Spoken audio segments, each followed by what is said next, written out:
అందరికి దండాలలో ఎట్లున్నారో అంత బాగానేనా?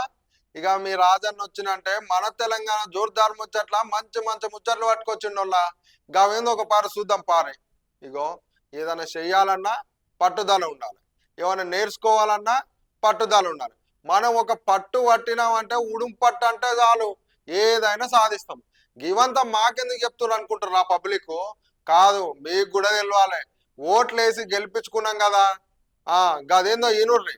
ఇగో మంచిర్యాల జిల్లా కృష్ణపల్లి జిల్లా పరిషత్ హై స్కూల్లో ఆ క్లాస్ రూమ్ లో పడుతున్న వర్షంకు గొడుగులు పట్టుకొని కూర్చున్నారు పిల్లగాళ్ళు.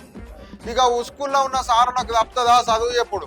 ఇక మేము కూడా చెప్తాం అని చెప్పి చదువు ఏదైతే అది అవుతుంది, ఇంకా మేము కూడా చెప్తాం పాట అని చెప్పవాటిని. కానీ ఇక్కడ ప్రభుత్వం గుర్తుంచుకోవాల్సింది ఏంటంటే కాంగ్రెస్ ప్రభుత్వం వచ్చి ఇన్ని దినాలు అయిందన్నా మరి వాళ్ళు ఏం చేస్తుర్రో కానీ దేవుడికి ఎరక. కానీ అక్కడ ఉన్నటువంటి స్కూళ్ళ పిల్లగాళ్ళ తల్లిదండ్రులు అయితే గోసవాడుతుర్రు, మా పిల్లలకి ఇట్లా ఉంది కదా పరిస్థితి అని. కానీ సర్కారు వాళ్ళు కూడా కొంచెం పట్టించుకొని ఆ బడులను కూడా చూడుర్రి సారు.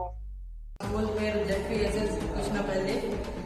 ఈ క్లాస్ రూమ్ లో మొత్తం వర్షం ప్రాబ్లం వల్ల వాటర్ పైనుంచి కురుస్తున్నాయి. కురవడం వల్ల మా బుక్స్ మొత్తం నానినాయి. ఈ క్లాస్ రూమ్ అభివృద్ధి చేయాలని జెడ్పీఎస్ఎస్ కృష్ణపల్లి స్కూల్ వాళ్ళందరినీ కోరుకుంటున్నారు.